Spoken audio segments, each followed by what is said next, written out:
Welcome back to silent learning അഖിലമിസ് ആണ്. So നമ്മുടെ 8th CBSE ന്യൂ NCERT നമുക്ക് പഠിക്കാനുള്ള ഒരു ചാപ്റ്റർ ആണ് നാച്ചർ ഓഫ് മാറ്റർ അല്ലെ, എലമെന്റ്സ്, കോമ്പൗണ്ട്സ് ആൻഡ് മിക്സ്ചേഴ്സ്. അപ്പൊ ഈ മൂന്നാളുകൾ എന്ന് പറയുന്നത് കെമിസ്ട്രി പഠിക്കുന്ന ഒരാളെ സംബന്ധിച്ചിടത്തോളം അത്രയും ഇമ്പോർട്ടന്റ് ആണ്. ബിക്കോസ് ഇനി നിങ്ങൾ ഹയർ ക്ലാസ്സിൽ ഇതിന്റെ ഒരു ഹയർ വേർഷൻ പഠിക്കുന്ന സമയത്ത് അവിടെ നമ്മൾ കെമിക്കൽ റിയാക്ഷൻസ് പഠിക്കും, ഇക്വേഷൻസ് എഴുതാൻ പഠിക്കും അല്ലെ, ആ തന്നിരിക്കുന്ന ഇക്വേഷൻസ് നമുക്ക് റീഡ് ചെയ്യാൻ പറ്റണം, അതിന് ഒരുപാട് കാര്യങ്ങളുണ്ട്. അപ്പൊ അവിടെയൊക്കെ നമുക്ക് ആവശ്യമായിട്ടുള്ള ആളുകളാണ് ഇവർ മൂന്ന് പേരും. അപ്പൊ ഇവരുമായിട്ട് ബന്ധപ്പെട്ട് നമുക്കുള്ള ഒരു കൺഫ്യൂസ്ഡ് ആക്കുന്ന ഒരു ഏരിയ ആണ് ഈ ഒരു കോമ്പൗണ്ട്സും മിക്സ്ചേഴ്സും തമ്മിലുള്ള ഡിഫറൻസ് എന്ന് പറയുന്നത്. ബിക്കോസ് ഈ ഒരു ഡയഗ്രാം കാണുമ്പോൾ തന്നെ നിങ്ങൾക്ക് മനസ്സിലാവും അല്ലെ, ഈ ഒരു ഫ്ലോ ചാർട്ട് കാണുമ്പോൾ തന്നെ നിങ്ങൾക്ക് മനസ്സിലാവും മാറ്ററിനെ നമുക്ക് പ്രധാനമായിട്ടും രണ്ടായിട്ട് ക്ലാസിഫൈ ചെയ്യാൻ പറ്റും. അവിടെ പ്യുവർ സബ്സ്റ്റൻസും ഉണ്ട്, മിക്സ്ചേഴ്സും ഉണ്ട്.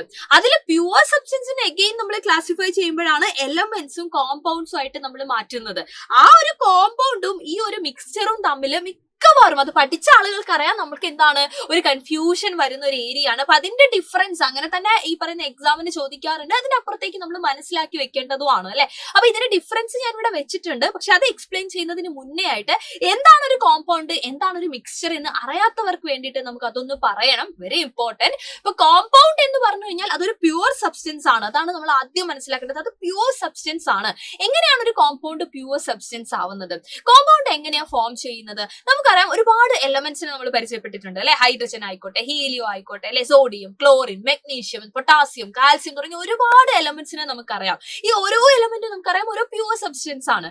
ഈ എലമെന്റ്, ഈ ഒരു ഡിഫറെന്റ് എലമെന്റ്സ് എന്ത് ചെയ്യാണ്, ഒരു ഫിക്സഡ് റേഷ്യോയില് കമ്പൈൻ ചെയ്ത് കഴിഞ്ഞിട്ട് ഒരു പുതിയ, അതായത് എൻറ്റയർലി ന്യൂ ആയിട്ടുള്ള ഒരാൾ ഉണ്ടാവുകയാണ്. ആ ഒരാളെയാണ് നമ്മൾ എന്തെന്ന് വിളിക്കുന്നത്? കോമ്പൗണ്ട് എന്ന് നമ്മൾ വിളിക്കുന്നത്. ഒരു കോമ്പൗണ്ട് എന്ന് നമ്മൾ വിളിക്കുന്നത്. അവിടെ നിങ്ങൾ ശ്രദ്ധിക്കേണ്ട കാര്യം, ഇപ്പൊ തന്നെ നമ്മൾ ആലോചിക്കും രണ്ട് അല്ലെങ്കിൽ അതിൽ കൂടുതലോ എലമെന്റ് കമ്പൈൻ ചെയ്യുന്നുണ്ട്, അപ്പൊ അതെങ്ങനെ പ്യുവർ സബ്സ്റ്റൻസ് ആയി? അവിടെയാണ് നിങ്ങൾ ആ ഒരു ഡെഫിനിഷനിൽ ഒരു വേർഡും ശ്രദ്ധിക്കേണ്ടത്.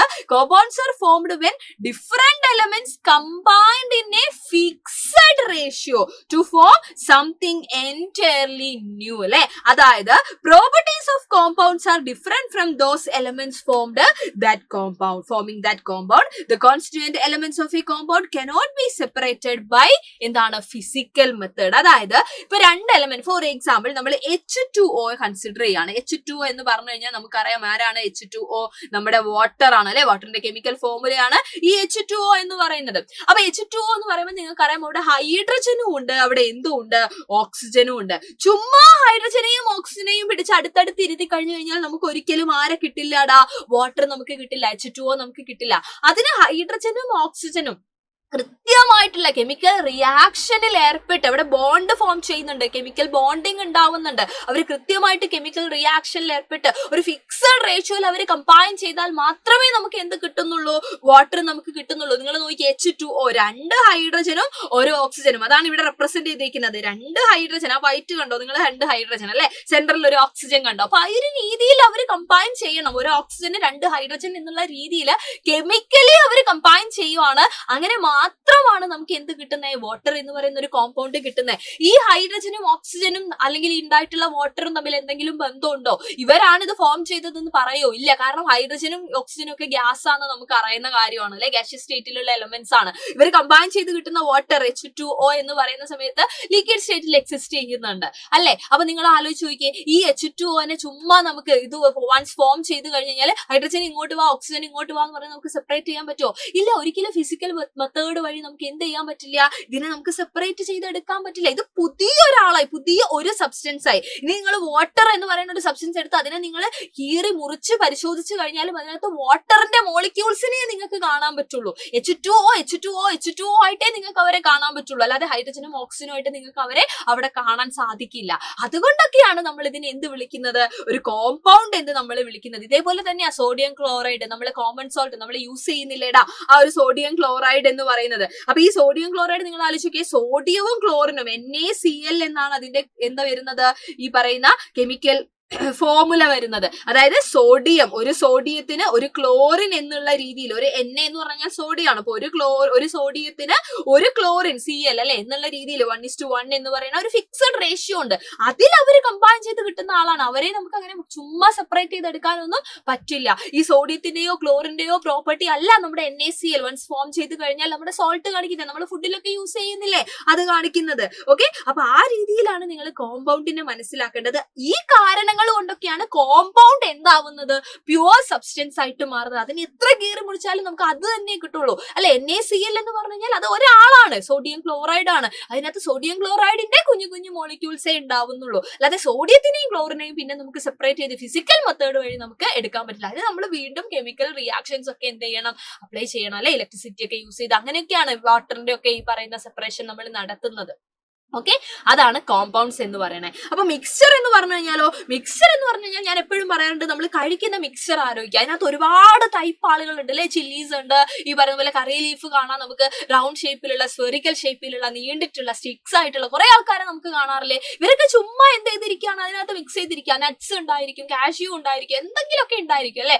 അപ്പൊ നമുക്ക് അതിനകത്ത് നിന്ന് ഒരാളെ വേണമെങ്കിൽ എന്ത് ചെയ്യാം, എനിക്ക് ജസ്റ്റ് ഹാൻഡ് പിക്ക് ചെയ്താൽ മതി, എനിക്ക് എടുക്കാൻ പറ്റും, എനിക്ക് എടുത്ത് കഴിക്കാൻ പറ്റും അല്ലെ, സെപ്പറേറ്റ് ചെയ്യാൻ പറ്റും. അപ്പൊ ഫിസിക്കൽ മെത്തേഡ് വഴി സെപ്പറേറ്റ് ചെയ്യാൻ പറ്റുന്ന, where 2 or more substances are mixed, where each substance retain its property is called a mixture. Okay, അവരെ നമുക്ക് എന്ത് ചെയ്യാൻ പറ്റും, these components of mixture do not react chemically with each other, so individual substances that make up a mixture are called components. Okay, അപ്പൊ നമ്മൾ എന്ത് ചെയ്യാണ്, ഇപ്പൊ ഈ പറഞ്ഞ പോലെ ഞാനിപ്പോ പറഞ്ഞില്ലേ പല ടൈപ്പ് മിക്സ്ചറുള്ള ആൾക്കാരെ, അയാളെല്ലാം കൂടെ ചേർത്തിരുന്നതാണ് ഒരു മിക്സ്ചർ എന്ന് പറയുന്നത്. ഇവർക്കൊക്കെ ഓരോരുത്തർക്കും ഓരോരുത്തരായിട്ടുള്ള ഒരു പ്രോപ്പർട്ടി ഉണ്ട്, അതൊക്കെ അപ്പത്തും അവിടെ തന്നെ ഉണ്ട്. അത് മാറുന്നുണ്ടോ? ഇല്ല. ചില്ലി കഴിച്ചാൽ നമുക്ക് എരിയുന്നുണ്ട്, നട്ട്സ് കഴിച്ചാൽ നമുക്ക് അതിന്റെ ടേസ്റ്റ് കിട്ടുന്നുണ്ട് അല്ലെ. അതിനൊക്കെ ഈസി ആയിട്ട് നമുക്ക് സെപ്പറേറ്റ് ചെയ്തെടുക്കാൻ പറ്റുന്നുണ്ട് ഫിസിക്കൽ മെത്തേഡ് വഴി തന്നെ. അപ്പൊ അങ്ങനെയുള്ള ആളുകളെയാണ് നമ്മൾ എന്ത് വിളിക്കുന്നത്, യെസ്, മിക്സ്ചേഴ്സ് എന്ന് വിളിക്കുന്നത്. അവിടെ യൂണിഫോം മിക്സ്ചർ ഉണ്ട്, നോൺ യൂണിഫോം മിക്സ്ചർ ഉണ്ട്. അപ്പൊ മിക്സ്ചേഴ്സിന്റെ ഒരു വീഡിയോ സെപ്പറേറ്റ് തന്നെ ഞാൻ ചെയ്തിട്ടുണ്ടായിരുന്നു, നിങ്ങൾ കണ്ടിട്ടുണ്ടായിരിക്കും. അപ്പൊ യൂണിഫോം എന്ന് പറയുന്ന സമയത്ത് നമ്മൾ അത് കാണുന്ന സമയത്ത് നമുക്ക് മനസ്സിലാവില്ല അതൊരു മിക്സ്ചർ ആണെന്ന്, നമ്മൾ വിചാരിക്കും അതൊരു പ്യുവർ സബ്സ്റ്റൻസ് ആണെന്ന്. പക്ഷെ അതിനകത്ത് എന്തുണ്ടായിരിക്കും, രണ്ടോ അല്ലെങ്കിൽ അതിൽ കൂടുതലോ ടൈപ്പ് ആളുകൾ ചുമ്മാ ജസ്റ്റ് മിക്സ് ചെയ്ത് കിടക്കുന്നുണ്ടാവും. ഈസി ആയിട്ട് അതിന് നമുക്ക് സെപ്പറേറ്റ് ചെയ്തെടുക്കാനോ എന്ത് ചെയ്യുന്നുണ്ടാവാം, ഈസി ആയിട്ട് ഇൻ ദ സെൻസ് എന്താണ്, ഫിസിക്കൽ മെത്തേഡ് വഴി നമുക്ക് വേണമെങ്കിൽ എന്ത് ചെയ്യാൻ പറ്റും, അതിനെ സെപ്പറേറ്റ് ചെയ്തെടുക്കാനൊക്കെ പറ്റും. ആ ടൈപ്പുള്ള ആളുകളാണ് എന്ത്, യൂണിഫോം മിക്സ്ചർ എന്ന് പറയുന്നത്. അതേസമയം നോൺ യൂണിഫോം മിക്സ്ചർ എന്ന് പറഞ്ഞു കഴിഞ്ഞാൽ എന്താ, നമുക്ക് കാണുമ്പോൾ തന്നെ മനസ്സിലാവും അതൊരു മിക്സ്ചർ ആണ്, ബിക്കോസ് സെപ്പറേറ്റ് ലെയർ ഒക്കെ ഉണ്ടാവും അവിടെ. അങ്ങനെയുള്ള ആളുകളാണ്. ഓക്കെ, അത് ഞാൻ ജസ്റ്റ് പറഞ്ഞേ ഉള്ളൂ. അപ്പൊ മിക്സ്ചർ എന്ന് പറയുമ്പോൾ നിങ്ങൾ മനസ്സിലാക്കുക അത് എന്തല്ല, ഒരു പ്യുവർ സബ്സ്റ്റൻസേ അല്ല. അതുകൊണ്ടാണ് കോമ്പൗണ്ടിനെ നമ്മൾ എന്താക്കാത്തത്, ഒരു മിക്സ്ചർ എന്ന് പറയാത്തത്. കോമ്പൗണ്ട് എന്താണ്, ഒരു പ്യുവർ സബ്സ്റ്റൻസ് ആണ്. കോമ്പൗണ്ടിൽ ഒന്നിൽ കൂടുതൽ എലമെന്റ്സ് ഉണ്ടെങ്കിലും അവർ കെമിക്കലി റിയാക്ട് ചെയ്യുന്നുണ്ട്.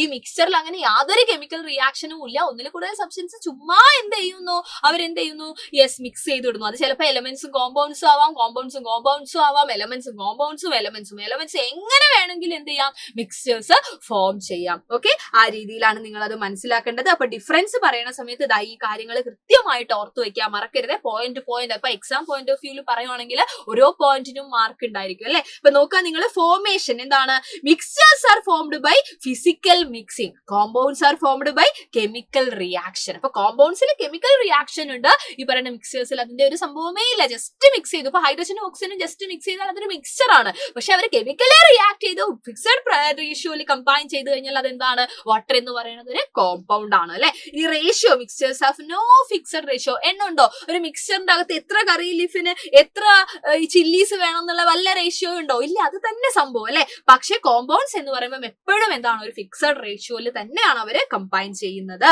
ഇനി പ്രോപ്പർട്ടീസ്, മിക്സ്ചർ എന്ന് പറയുമ്പോൾ അതിനകത്തുള്ള ഓരോരുത്തർക്കും ഓരോ പ്രോപ്പർട്ടി അത് റീറ്റെയിൻ ചെയ്യുന്നുണ്ട്, അതിനകത്ത് ഒരു മാറ്റവും ഇല്ല അല്ലെ. പക്ഷേ കോമ്പൗണ്ട്സ് എന്ന് പറയുമ്പോൾ എന്താണ്, കംപ്ലീറ്റ് പുതിയൊരാളാണ്, അതിന് പുതിയൊരു പ്രോപ്പർട്ടി ആയിരിക്കും. അതിന്റെ ഈ പറയുന്ന കമ്പോണന്റ് അല്ലെങ്കിൽ കോമ്പൗണ്ട് എന്ന് പറയുമ്പോൾ എലമെന്റ്സ് അല്ലെ, അതിന് ഒരു പ്രോപ്പർട്ടിയും അത് എന്ത് ചെയ്യാൻ പോകുന്നില്ല, കാണിക്കാൻ പോകുന്നില്ല. ഇനി separation, mixtures can be separated by physical method. അത് ചിലപ്പോൾ ഫിൽട്രേഷൻ ആവാം, ഇവാപ്പറേഷൻ ആവാം അല്ലെ, മാഗ്നറ്റിക് സെപ്പറേഷൻ ആവാം, വാട്ട് എവർ ഇറ്റ് ഈസ് നമുക്ക് ചെയ്യാൻ പറ്റും, ഹാൻഡ് പിക്കിംഗ് ആവാം. പക്ഷേ കോമ്പൗണ്ട്സിന് നമുക്ക് എന്താണ്, കെമിക്കൽ റിയാക്ഷൻ ഉണ്ടെങ്കിൽ മാത്രമേ എന്ത് ചെയ്യാൻ പറ്റുള്ളൂ, നമുക്ക് സെപ്പറേറ്റ് ചെയ്തെടുക്കാനായിട്ട് സാധിക്കുള്ളൂ. അപ്പൊ കൃത്യമായിട്ട് ഈ ഒരു കാര്യം ഓർത്തു വെക്കുക. അപ്പൊ നിങ്ങൾ എപ്പോഴും മനസ്സിൽ സബ്സ്റ്റൻസിൽ ഈ ഒരു ഫോമാറ്റ് ഉണ്ടെങ്കിൽ തന്നെ നമുക്ക് കിട്ടും. കാരണം പ്യുവർ സബ്സ്റ്റൻസും മിക്സ്ചറും, അതിൽ പ്യുവർ സബ്സ്റ്റൻസിൽ വരുന്ന ആളാണ് ആര്, എലമെന്റും കോമ്പൗണ്ടും. കോമ്പൗണ്ടിനെ ഇപ്പോൾ നമ്മൾ പറഞ്ഞ കാരണങ്ങൾ കൊണ്ടാണ് മിക്സർ ആയിട്ട് നമ്മൾ കൂട്ടാത്തത്. കോമ്പൗണ്ട് ഒരു പ്യുവർ സബ്സ്റ്റൻസ് ആണെന്ന് മനസ്സിൽ ഉറപ്പിക്കുക, വെരി ഇമ്പോർട്ടന്റ് കേട്ടോ. ഓക്കെ, അങ്ങനെയാണെങ്കിൽ നിങ്ങളോട് എനിക്കൊരു ക്വസ്റ്റ്യൻ ഉള്ളത് എന്താണെന്നറിയോ? നമ്മളിപ്പോ കുറെ കാര്യങ്ങളൊക്കെ പറഞ്ഞല്ലോ, കോമ്പൗണ്ടിനെ പറ്റി പറഞ്ഞു, മിക്സറിനെ പറ്റി പറഞ്ഞു. അപ്പൊ നിങ്ങൾ നമ്മുടെ കമന്റ് ബോക്സിൽ നിങ്ങൾക്കറിയാവുന്ന ഒരു എലമെന്റ്, നിങ്ങൾക്കറിയാവുന്ന ഒരു കോമ്പൗണ്ട്, നിങ്ങൾക്കറിയാവുന്ന ഒരു മിക്സ്ചർ, ഓക്കെ, ഈ 3 കാര്യങ്ങളും നിങ്ങൾ എന്ത് ചെയ്യുക, കമന്റ് ബോക്സിൽ കമന്റ് ചെയ്യുക. അപ്പൊ നിങ്ങളുടെ ഫ്രണ്ട്സിന് ഈ ഒരു വീഡിയോ ഉപയോഗിക്കേണ്ടി വരും എന്ന് തോന്നുന്നുണ്ടെങ്കിൽ, നിങ്ങൾ എന്ത് ഈസി ആവുമെന്ന് തോന്നുന്നുണ്ടെങ്കിൽ നിങ്ങൾ എന്ത് ചെയ്യുക, അവർക്ക് ഷെയർ ചെയ്ത് കൊടുക്കുക. അതുപോലെ തന്നെ നെക്സ്റ്റ് ഇയർ ഞാൻ പറഞ്ഞു നമ്മുടെ എന്താണ് 9 CBSE ടെക്സ്റ്റ് ഒക്കെ മാറുകയാണ്. അപ്പൊ 9 CBSE ഇപ്പൊ തന്നെ 8 CBSE നമുക്കറിയാം, നമുക്ക് 2 ബാച്ച് ഉണ്ട്, ന്യൂ NCERT ഉണ്ട്, അതുപോലെ തന്നെ ഓൾഡ് സിലബസും നമ്മൾ എന്ത് ചെയ്യുന്നുണ്ട്, മുന്നോട്ട് കൊണ്ടുപോകുന്നുണ്ട്. കാരണം ചില സ്കൂളുകളിലൊക്കെ അത് ഈ പറയുന്ന പോലെ ടെക്സ്റ്റ് വൈകിയപ്പോൾ അവർ അത് കണ്ടിന്യൂ ചെയ്തതുകൊണ്ടാണ്. അതേപോലെ തന്നെ നെക്സ്റ്റ് ഇയറും നമുക്ക് 2 ബാച്ചുകളൊക്കെ ഉണ്ടായിരിക്കും. അപ്പൊ നിങ്ങൾ അപ്ഡേഷനും കാര്യങ്ങളൊക്കെ കൃത്യമായിട്ട് നോക്കിയിട്ട് ഏർലി തന്നെ ജോയിൻ ചെയ്യുക. കാരണം അത് കഴിഞ്ഞാൽ പിന്നെ ഉള്ളത് നമ്മുടെ ബോർഡ് എക്സാം ആണ്. അപ്പൊ അവിടെ നമുക്ക് ഒരിക്കലും ഈ പറഞ്ഞ പോലെ ഒരു എന്താണ് ഒരു ഇളവൊന്നും നമുക്ക് കിട്ടാൻ ചാൻസ് ഇല്ല അല്ലെ. അപ്പൊ സിലബസ് മാറുന്നതിനനുസരിച്ച് നമ്മൾ മാറ്റി തന്നെ കാര്യങ്ങൾ പഠിക്കുക എന്നുള്ളതാണ്.